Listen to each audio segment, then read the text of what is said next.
आखिर क्यों शेर ने मारा भेड़िया को, वो भी हिरण के लिए। जानने के लिए आगे देखिए। एक बार की बात है, एक जंगल में एक भेड़िया रहता था। वह बहुत चालाक था। वह किसी भी जानवर को बहुत चालाकी से मारकर खा लेता था और किसी को पता भी नहीं चलता कि शिकार कौन कर रहा है। सभी जानवर बहुत चिंतित थे कि हर रोज एक जानवर को चुपके से कोई मार कर निकल जाता है। इसलिए सभी जानवरों को डर था कि सारे जानवर धीरे धीरे खत्म न हो जाएं। सभी जानवरों ने सोचा कि चलो जंगल के राजा शेर के पास जाते हैं। फिर सारे जानवर मिलकर जंगल के राजा के पास चले जाते हैं और उसको सारी बात विस्तार से बताते हैं। सारी बातें सुनने के बाद शेर कहता है, डरो मत, मैं उस जानवर को पकड़ के आप लोगों के सामने हाजिर करूंगा। जंगल के जानवरों को राजा पर भरोसा था कि शेर उस दुष्ट को जरूर सबक सिखाएगा। शेर जंगल में जाकर एक पेड़ के पास रुक गया और चारों तरफ देखने लगा। उस समय एक हिरण रास्ते से जा रही थी। राजा को पता था इस हिरण को पकड़ने के लिए वह जानवर जरूर आएगा। पर उस समय भेड़िया भी शेर को देख लेता है और भेड़िया वहां से चला जाता है। राजा ने सोचा वह जो भी जानवर है वह बहुत चालाक है, उसको चालाकी से ही दबोचना पड़ेगा। तो शेर ने दिमाग लगाकर हिरण को बोला, आप जंगल में जाओ और बीमार होने का नाटक करो और धीरे से चलो। जब वह जानवर आपको पकड़ने के लिए आएगा तब मैं उसे दबोच लूंगा। और हिरण ने भी वैसे ही किया। हिरण जंगल में जाकर एक जगह पर रुक गई। शेर भी वहां जाकर छुप गया। तभी भेड़िया भी वहां आ गया और हिरण को देखते ही उसके मन में ख्याल आया, अरे वाह, आज तो शिकार अपने आप ही शिकार होने के लिए आ गया। भेड़िया उसको पकड़ने के लिए जा ही रहा था कि उसी समय शेर ने भेड़िए को मार गिराया और सभी जानवरों को पता चल गया कि शिकार कोई और नहीं, भेड़िया ही करता था। और सभी जानवरों को अपने राजा पर गर्व हुआ। दोस्तों, कहानी अच्छी लगी हो तो चैनल को सब्सक्राइब और वीडियो अपने दोस्तों को जरूर शेयर करना। एक मूर्ख गधा, बाघ और शेर। घने जंगल में एक गधा रहता था। वह हमेशा कहता था कि वह बहुत बुद्धिमान है। मैं इस जंगल का सबसे बुद्धिमान गधा हूँ। ही ही ही ही ही ही ही ही ही।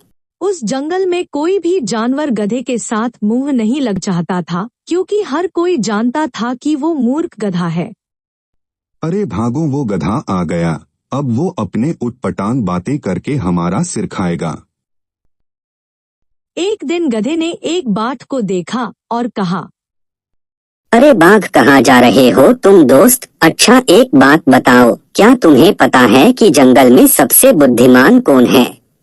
नहीं, मैं नहीं जानता। अरे मैं हूँ, जंगल में सबसे बुद्धिमान मैं ही हूँ। चलो मैं आपसे प्रश्न पूछता हूँ।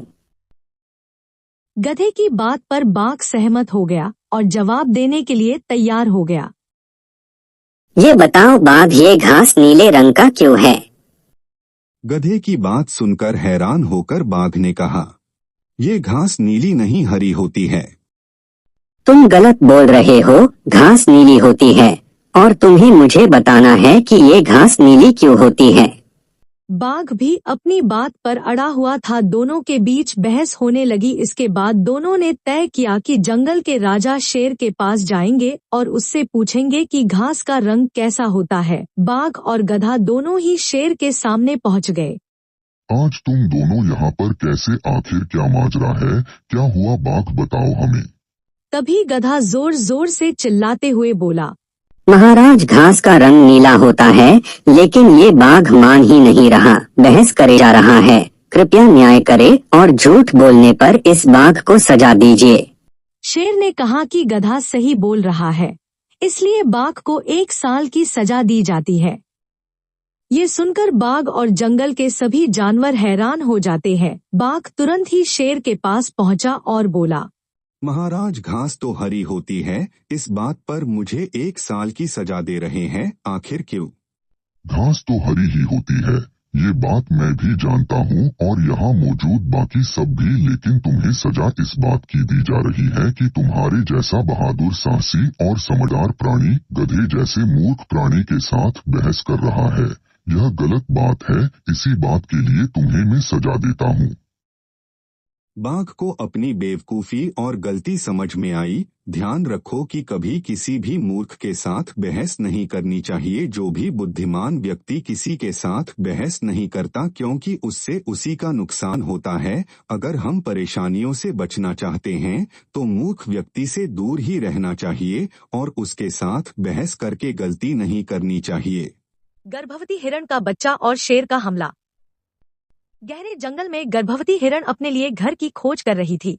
उसके बच्चे का जन्म होने वाला था। वह सुरक्षित स्थान ढूंढ रही थी। बस अब जल्दी से रहने का कोई ठिकाना मिल जाए ताकि मैं सुरक्षित होकर अपने बच्चे को जन्म दे सकूं। मेरे प्यारे बच्चे, डरना मत, और हाँ, अगर तुम्हें कोई खतरा महसूस हो तो हलचल कर देना। हिरण जंगल में इधर उधर ढूंढ रही थी कि तभी उस पर शेर का ध्यान जाता है। शेर धीरे धीरे हिरण के पास आने लगता है। उसके आंखों में खतरे की चमक दिखाई दे रही थी। तभी हिरण के पेट में जोर से हलचल शुरू हो जाती है। अरे अरे, क्या हुआ मेरे बच्चे? आसपास कोई खतरा देख लिया क्या तुमने? अरे पर यहाँ तो मुझे कोई नहीं दिखाई दे रहा। तुम घबराओ मत, शांत हो जाओ। हिरण आसपास अच्छे से देखती है तो उसे शेर दिखाई देता है। यहाँ तो शेर है, इसीलिए तो मेरा बच्चा घबरा गया। कैसे भी करके इस शेर से जान बचानी होगी। हिरण थोड़ी दूर नजर डालती है तो उसे एक घनी घास की लंबी लंबी झाड़ियाँ दिखाई देती है। फिर क्या, हिरण पूरी ताकत से भागते हुए उस झाड़ियों में घुस जाती है। देखते ही देखते हिरण शेर की आंखों से ओझल हो जाती है। भागकर कहाँ छुपोगी तुम हिरण? एक न एक दिन तुम मेरे हाथ लग ही जाएगी। फिर शेर वहाँ से चला जाता है।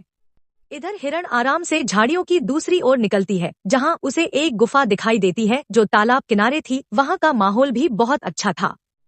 देखा बच्चे, हम कितनी सुंदर जगह पर आ गए। अब यहीं पर तुम्हारा जन्म होगा। मूर्ख हिरण और बाघ। एक बार की बात है, एक जंगल में दो हिरण रहते थे। दोनों में बहुत ही अच्छी दोस्ती थी। दोनों साथ ही रहते थे। दोनों साथ में ही जंगल में रहते थे। एक दूसरे का साथ देते थे। किसी भी मुसीबत में पड़ते तो एक दूसरे का साथ देकर वह मुसीबत से निकलते। उसी जंगल में एक बाघ भी रहता था और वह बाघ जहाँ पर रहता था वहाँ पर बहुत अच्छी घास थी, हरियाली थी, क्योंकि उसके गुफा के पास कोई भी डर के मारे घास खाने नहीं जाता था। एक दिन बाघ बाहर गया था। उसी वक्त वह दोनों हिरण उस जगह पर आ गई और घास खाने लगे और दोनों बहुत ही खुश थे क्योंकि उनको हरे भरे घास खाने को मिल रही थी। वह दोनों आराम से घास खाकर वहां से चले गए और थोड़ी देर में बाघ वापस आकर देखा तो उसे मालूम चल गया कि जरूर हो न हो यहाँ से किसी ने घास खाई है। फिर उसने सोचा, चलो कल यहाँ छुप कर बैठूंगा। अगर कोई जानवर यहाँ पर घास खाने के लिए आया तो उसको पकड़ लूंगा। अगले दिन बाघ इस गुफा में छुपकर बैठा रहा और हिरण वहीं पर घास खाने के लिए आ रही थी। तभी दूसरी हिरण ने बोला, अब वहाँ पर मत जाओ, क्योंकि हो ना हो बाघ को जरूर पता चल गया होगा कि हमने वहाँ से घास खाया है। डरो मत, वह तो बाहर गया होगा। चलो जल्दी से घास खाकर आ जाते हैं। जो समझदार हिरण थी वह वहाँ पर घास खाने के लिए गई ही नहीं और जो मूर्ख हिरण वहाँ पर घास खाने के लिए गई। जब वह घास खा रही थी तभी पीछे से बाघ उसको पकड़ लेता है और दबोच कर मार कर खा लेता है। ऐसे और कहानियों के लिए हमारा चैनल सब्सक्राइब करें।